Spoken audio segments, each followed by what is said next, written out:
नमस्कार मित्रों, आज के इस सेशन में हम सतलुज मूवी बैन के मुद्दे को है वो डिस्कस करने का प्रयास करेंगे। इस मूवी को ओटीटी प्लेटफॉर्म जी5 पर है वो हाल ही में रिलीज किया गया। रिलीज के 48 घंटे के बाद ही इस मूवी को आईटी रूल्स 2021 के तहत है वो बैन कर दिया गया। तो आइए जानते हैं इस मूवी को क्यों बैन किया गया है, इस मूवी का विषय क्या है, इस मूवी का मुख्य किरदार क्या है, सेंसर बोर्ड ने इसे प्रमाणित क्यों नहीं किया है। इन सभी सवालों का है वो अपन उत्तर जानने का प्रयास है वो इस क्लास में करेंगे। तो सबसे पहले अपन देखते हैं इस मूवी को है वो गल्लू गारा नाम से है वो प्रकाशित मतलब बनाया गया था। ठीक है, तो सेंसर बोर्ड ने इसकी परमिशन है वो नहीं दी। उसके बाद है वो पंजाब 95 नाम से है वो इसको प्रकाशित करने का प्रयास किया, इसकी भी परमिशन है वो सेंसर बोर्ड ने नहीं दी। तो इसके बाद है वो इसको सतलुज नाम से है वो ओटीटी प्लेटफॉर्म के ऊपर है वो रिलीज कर दिया गया। ओटीटी प्लेटफॉर्म क्या होता है? ओवर द टॉप प्लेटफॉर्म होते हैं, जैसे हॉट स्टार है, अमेजॉन प्राइम है, नेटफ्लिक्स है। ये क्या होते हैं? ओटीटी प्लेटफॉर्म होते हैं। ये रेगुलेटेड नहीं है, इनको यहाँ पे जो मूवी है रिलीज करने के लिए किसी सेंसरशिप की जरूरत है वो नहीं होती है। ठीक है, इसलिए इसको ओटीटी प्लेटफॉर्म के ऊपर है वो रिलीज कर दिया गया। पर भारत सरकार है, सरकार ने आईटी एक्ट जो 2021 का है, ठीक है, उसके तहत है वो इसको बैन कर दिया गया। तो देखते हैं अपन। देखो इस मूवी को कब है वो रिलीज किया गया? 2 जुलाई 2026 को रिलीज किया गया सतलुज नाम से। ठीक है, पहले 2 नाम है वो रिजेक्ट हो गए थे, फिर सतलुज नाम से एक न्यूट्रल नाम इन्होंने ढूंढा और उसको भी यहाँ पे बैन कर दिया गया। 48 घंटे तक ये मूवी है वो ओटीटी प्लेटफॉर्म पे रही। उसके बाद है वो 5 जुलाई 2026 को है वो सरकार ने जी को निर्देश दिया, जी5 को, कि इसको है वो ब्लैकआउट है वो किया जाए।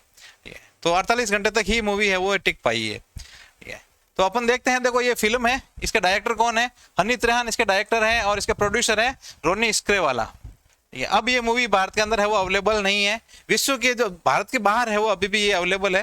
ये 7 जनवरी 2025 को ये वहाँ पे रिलीज हो गई थी। ठीक है, बाहर अभी मतलब चल रही है और इसकी पायरेटेड कॉपी है वो काफी चल रही है।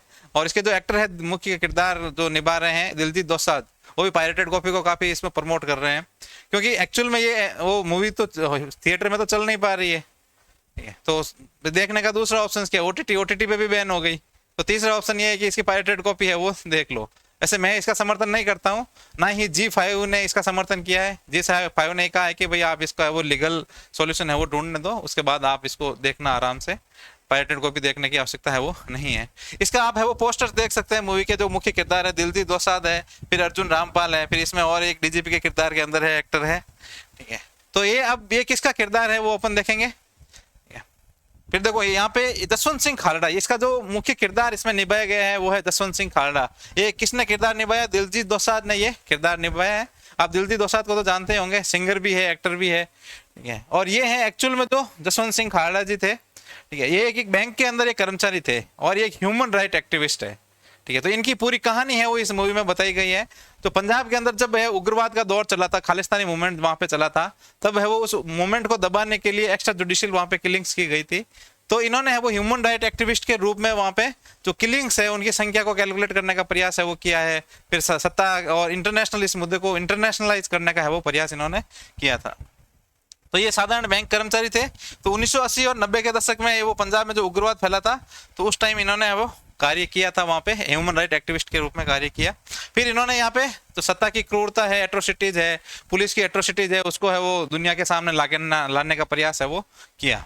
अब इन्होंने क्या क्या बताया? इन्होंने बताया कि देखो 25,000 से अधिक है वो पंजाब के अंदर एक्स्ट्रा जुडिशियल किलिंग्स की गई 1984 से लेकर 1994 के बीच में। ये मेरा कहना नहीं है, ये जसवंत सिंह खालड़ा का कहना है, ये सतलुज मूवी का कहना है। ठीक है, फिर यहाँ पे मतलब अब मेन कारण क्या था? वहां पे जो उग्रवाद फैल रहा था उसको रोकने के लिए पुलिस ने वहां पे लोगों को हिरासत में लिया। फिर उनको है वो हिरासत के अंदर उनको टॉर्चर वगैरह किया जाता था, और जब वो उनकी हत्या हो जाती थी तो उनको लावारिस बता के उनका है वो अंतिम संस्कार कर दिया जाता था। घर वालों को उनको किसी को पता नहीं चलता था, और उनको फिर भगोड़ा भी घोषित है वो कर दिया जाता था कि भाई वो लोग है वो विदेश भाग गए हैं। फिर इसको अपन एक पूरे साइकिल के द्वारा देखते हैं कि जो गैर न्यायिक जो हत्याएं हुई है वो किस तरीके से हुई। सबसे पहले तो उग्रवाद विरोधी जो अभियान चल रहा था, खालिस्तानी मूवमेंट, उसको दबाने के लिए जो कानून से परे जाके है वो पुलिस ने एक्शंस लिए। ठीक है, तो बहुत सारे लोगों को इन्होंने हिरासत में लिया, जबरन गायब है वो उनको कर दिए गए। फिर साक्ष्य मिटाने के लिए उनको है वो वारिस विहीन घोषित कर दिया गया, अवैध उनका अंतिम संस्कार है वो कर दिया गया। फिर है वो सच्चाई को दबाने के लिए जो भी कोई मान लो विसल ब्लोअर बनता या फिर कोई भी मुद्दे को उठाने की प्रयास है वो करता, तो पुलिस के द्वारा उनको भी है वो हिरासत में ले लिया जाता और फिर थोड़े दिनों बाद उनकी हत्याएं हो जाती। ठीक है, तो ये एक साइकिल है वो वहां पे काफी चल रहा था। तो इस मूवी के अंदर ये इस पूरे एक साइकिल को दिखाया गया है, जसवंत सिंह खालड़ा है उनके स्ट्रगल को दिखाया गया है। ठीक है, तो 1995 के अंदर है वो जसवंत सिंह खालड़ा की भी हत्या हो गई, 1995 के अंदर। ये उनका शव है वो कभी बरामद नहीं हुआ। उसके बाद है वो इनकी सीबीआई जांच हुई।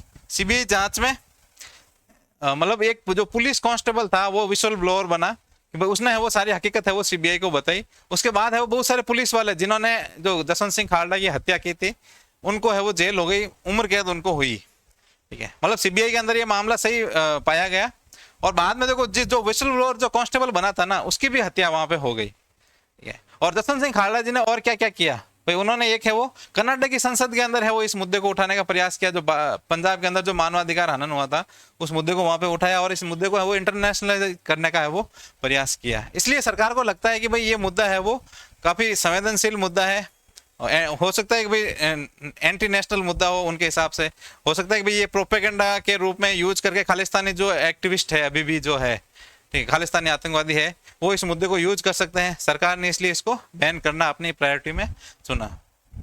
ठीक है, अब है वो सेंसर बोर्ड ने परमिशन क्यों नहीं दी, तो सेंसर बोर्ड ने क्या कहा है, उन्होंने 127 कट लगाने की है वो सिफारिश की है कि लगभग 127 है वो कट इसमें लगाए, उसके बाद इसको रिलीज कर दिया जाए। अब क्या क्या सिफारिश की उन्होंने कहा कि एक जसवंत सिंह खालड़ा है उसका नाम बदला जाए, जो एक्चुअल नाम है। ठीक है, तो जो एक मानवाधिकार कार्यकर्ता था जिन्होंने इतने सारे डेटा है वो इकट्ठे किए, उस मुद्दे को इंटरनेशनलाइज करने का प्रयास किया, पुलिस की जो एट्रोसिटीज थी उसको दुनिया के सामने लाने का जो प्रयास किया, ठीक है, उनका नाम हटाया जाए। फिर पंजाब पुलिस के सभी संदर्भ है वो हटाने का जो है सिफारिश की है। फिर वास्तविक संस्थानों के नाम वो तिरंगा गुरबानी है उनको हटाने का यहाँ पे सिफारिश की है। फिर है सत्य घटनाओं से प्रेरित का जो टैग, मूवी के ऊपर एक टैग लगा हुआ है कि ये मूवी एक कोई काल्पनिक मूवी नहीं है, काल्पनिक ड्रामा नहीं है, ये एक सत्य घटनाओं के ऊपर आधारित है, तो इसको हटाने का है वो सेंसर बोर्ड ने कहा है। तो अब देखो ये जब इतने सारे हटा दिए जाएंगे, 127 कट लगा दिए जाएंगे, तो बाद में क्या बचेगा। ये एक्टर मतलब एक्टर नहीं, इसका डायरेक्टर है हनी त्रियान, उनका कहना है कि उसके बाद है वो इसमें कुछ भी नहीं बचेगा मूवी में, ये एक काल्पनिक कथा बन जाएगी और ये अपराध बिना अपराधी के होता ऐसा दिखेगा और संदर्भहीन कहानी हो जाएगी, फिल्म की मूल आत्मा है वो खत्म हो जाएगी। फिर उन्होंने एक स्टेटमेंट भी दिया कि यदि हम ये सब कुछ मिटा दे तो फिल्म में बचेगा क्या, ये हनी त्रियान ने कहा है। हनी त्रियान कौन है, इसके डायरेक्टर है। ठीक है, फिर ये अपन देख चुके हैं कि ये जो मूवी है वो लगभग 2022 में बन के तैयार हो गई थी। ठीक है, फिर सबसे पहले ये एक गल्लूगारा नाम से है वो इनका रखा गया था नाम, तो इसका अर्थ होता है नरसंहार। ठीक है, तो इसके ऊपर है वो सेंसर बोर्ड को आपत्ति थी कि भाई ऐसा नाम है वो आप नहीं रख सकते, तो इसको चेंज करके इन्होंने पंजाब 95 कर दिया। अब है इसको भी सेंसर बोर्ड ने परमिशन नहीं दी कि भाई पंजाब आप एक किसी फिक्स लोकेशन को आप संदर्भित नहीं कर सकते। ठीक है, तो फिर इन्होंने नाम है वो और चेंज कर दिया, सतलुज कर दिया। सतलुज एक नदी का नाम है। ठीक है, तो इस नाम में कोई कंट्रोवर्सी नहीं है, पर मूवी के अंदर चूंकि सेंसर बोर्ड ने परमिशन दी नहीं थी और ओटीटी प्लेटफॉर्म जो कि रेगुलेटेड नहीं है अभी तक इंडिया के अंदर, उसमें ओटीटी प्लेटफॉर्म में मतलब मूवी को रिलीज करने के लिए अभी भी किसी परमिशन की आवश्यकता नहीं होती है, तो इन्होंने ओटीटी प्लेटफॉर्म पे रिलीज कर दिया। क्योंकि आपको पता है सरकार तो सरकार होती है, सरकार के पास बहुत सारे टूल होते हैं। ठीक है, तो आईटी एक्ट 2021 का जो एक्ट है मतलब 2021 के रूल्स है उसके तहत इन्होंने G5 को कहा कि भाई आप इस मूवी को हटाओ, और G5 ने है वो हटा दिया। ठीक है, तो ओटीटी प्लेटफॉर्म में तो इसमें प्रमाणन की आवश्यकता नहीं होती, तो ये डिजिटल बाईपास के रूप में इन्होंने मूवी वालों ने यूज किया, क्योंकि ये नहीं चाहते थे कि जो 127 कट है उस मांग को है वो मंजूर किया जाए, मतलब वो बिल्कुल कट है वो नहीं लगाना चाह रहे थे। तो इन्होंने बिना किसी ट्रेलर के, बिना प्रशासन की परमिशन के, बिना किसी प्रीमियर के सीधा ओटीटी प्लेटफॉर्म G5 पे रिलीज कर दिया। तो इनको देखो क्यों किया इन्होंने, इनको डर था, एक तो सेंसर बोर्ड है परमिशन दे नहीं रहा, फिर दूसरा प्रशासन और चरमपंथी संगठन है वो रिलीज से पहले रोक लगा सकते थे या फिर उनका विरोध है वो कर सकते थे, तो ये एक बड़ी समस्या थी। ठीक है, तो G5 ने है वो डायरेक्ट मान ली उनकी बात और सीधे अपने होम स्क्रीन पर इसको प्रमोट कर दिया। और ये मूवी है जो पूरे जो वर्ल्ड लेवल पे है वो 7 फरवरी 2025 से रिलीज हो रखी है इंडिया के बाहर। इंडिया के अंदर इसको परमिशन नहीं है, इंडिया के बाहर ये मूवी चल रही है। ठीक है, फिर 2023 के अंदर टोरंटो के अंदर एक फिल्म फेस्टिवल हुआ था। ठीक है, तो वहां पे इसको प्रीमियर करने का प्रयास है वो किया गया था, पर भारत सरकार के विरोध के बाद है वो उसको वहां से हटा दिया गया। ठीक है, तो ये मूवी अभी वर्तमान में सिर्फ भारत में बैन है, वर्ल्ड वाइड ये चल रही है। ठीक है, पायरेटेड कॉपियां इसकी अवेलेबल है। ठीक है, मैं वैसे किसी को सिफारिश नहीं करूंगा कि आप पायरेटेड कॉपी देखो। ठीक है, बाकी वो एक्टर खुद कर रहा है, उसका मैं नहीं रोक सकता। ठीक है, अब सरकार ने क्या बैन मतलब तर्क क्या दिया कि भाई ये जो शैडो बैन सरकार ने लगाया है इसके पीछे क्या क्या तर्क है। ठीक है, तो सबसे पहले तो ये है कि प्रक्रिया का बाईपास है वो किया गया है कि जो सेंसर बोर्ड है वो 127 कट उन्होंने सिफारिश की, आपने बिना कट लगाए सीधी आप है वो आपने रिलीज कर दिया। ठीक है। तो आपने सेंसर बोर्ड को बाईपास करने का प्रयास किया, और सबसे मेन मुद्दा इसमें है कि राष्ट्रीय सुरक्षा का मामला है, ठीक है। तो ये एक सेंसिटिव मुद्दा है, और क्योंकि ये खालिस्तानी मूवमेंट के ऊपर बेस्ड है, तो पंजाब के लोग हैं, सिख समुदाय है, उनकी संवेदना इससे जुड़ी हुई है, ठीक है।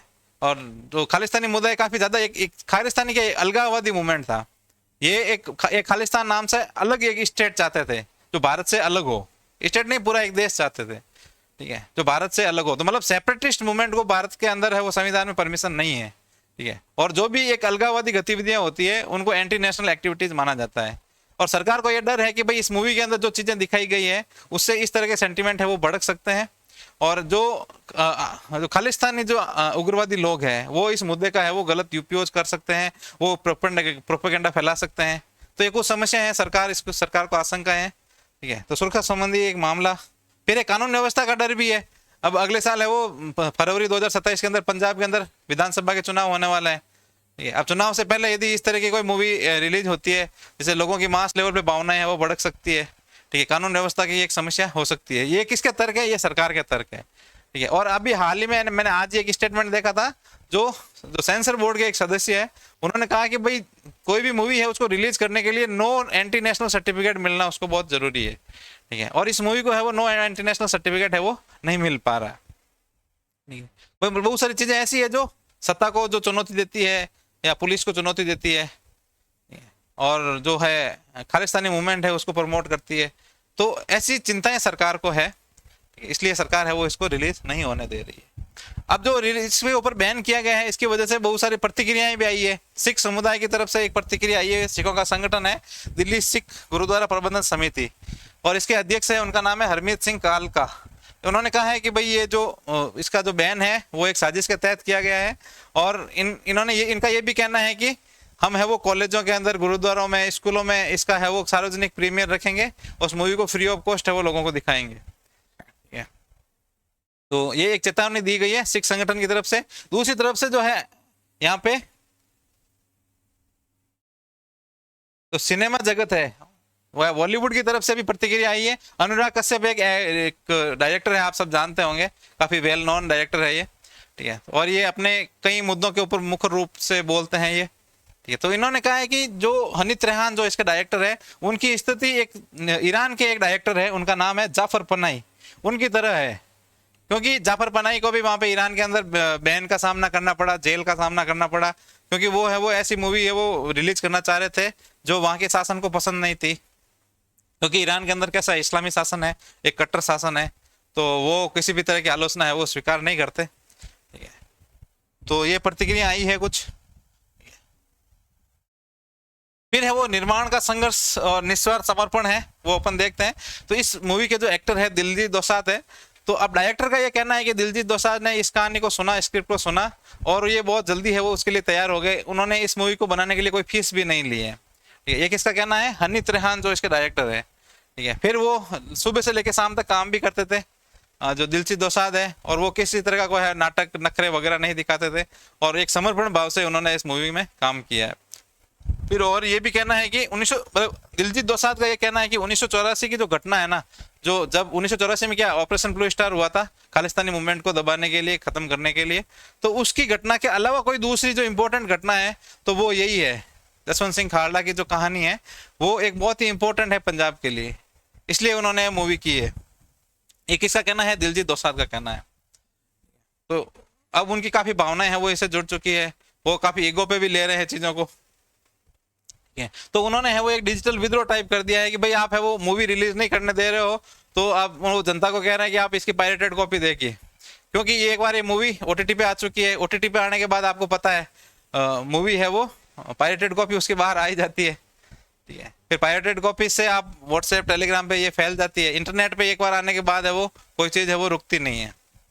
हालांकि G5 ने मना किया है कि भाई आप है वो पायरेसी को समर्थन नहीं करें, आप है वो लीगल तरीके से इसको देखने का है वो प्रयास करें, या फिर कानूनी प्रक्रिया का इंतजार करने के बाद है वो आप इस मूवी को देखें।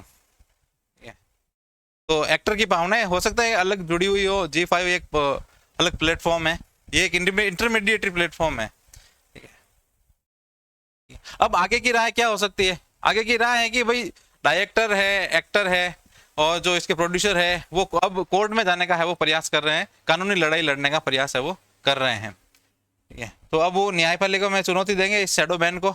अब उनके सामने एक संदर्भ पहले से रखा हुआ ये केस है उड़ता पंजाब का। उड़ता पंजाब मूवी आपने देखी होगी, जो ड्रग्स, जो पंजाब के अंदर ड्रग्स की जो समस्या है उसके ऊपर बेस्ड है। तो उसमें देखो जो सेंसर बोर्ड है उसने 94 कट्स की सिफारिश की थी कि लगभग 94 कट्स है वो लगाने होंगे। फिर है वो इसके डायरेक्टर है, जो प्रोड्यूसर है, उसको कोर्ट में लेके गए, कोर्ट ने सिर्फ एक कट के साथ है वो मूवी को रिलीज करवा दिया। तो हो सकता है कि भाई इस मूवी के साथ भी ऐसा हो, तो 127 कट है वो सेंसर बोर्ड ने जो सिफारिश किए हैं, और हो सकता है न्यायपालिका उन कटों की संख्या को कम करवा दे या बिना कट के भी रिलीज करने की परमिशन दे दे। यदि देखो मेरा ये मानना है कि यदि न्यायपालिका को लगता है कि भाई ये मूवी एंटी नेशनल नहीं है या फिर इसमें कोई भी प्रोपेगेंडा नहीं है, तो इसको मूवी को जो है परमिशन दी जानी चाहिए।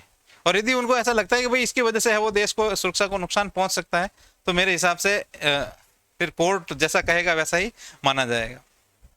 ठीक है, तो आप अपनी राय बता सकते हैं कमेंट करके कि भाई मूवी को रिलीज किया जाना चाहिए कि नहीं किया जाना चाहिए। ठीक है, तो मिलते हैं फिर अगली क्लास में, यही भी मुद्दा यहीं पे समाप्त होता है। ठीक है, आप इस चैनल को अधिक से अधिक शेयर कीजिए, सब्सक्राइब कीजिए। Thank you.